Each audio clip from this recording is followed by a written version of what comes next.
यत्र यत्र रघुनाथकीर्तनम् तत्र तत्र कृतमस्तकाञ्जलिम् बाष्पवारि परिपूर्णलोचनम् मारुतिम् नमत राक्षसान्तकम् आञ्जनेयमतिपाटलाननम् काञ्चनाद्रिकमनीयविग्रहम् पारिजाततरुमूलवासिनम् भावयामि पवमाननन्दनम् मनोजवम् मारुततुल्यवेगम् जितेन्द्रियम् बुद्धिमताम् वरिष्ठम् वातात्मजम् वानरयूथमुख्यम् श्रीरामदूतम् शिरसा नमामि बुद्धिर्बलम् यशोधैर्यम् निर्भयत्वमरोगता अजाड्यम् वाक्पटुत्वम् च हनुमत्स्मरणाद्भवेत्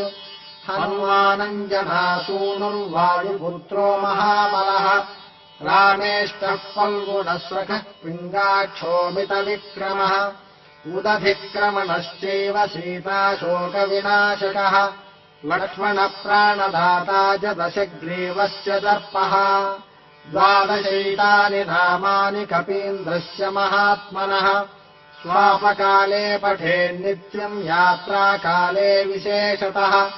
तस्य मृत्युभयम् नास्ति सर्वत्र विजयी भवेत् राजद्वारे महाघोरे भयम् नैवारिसङ्कटे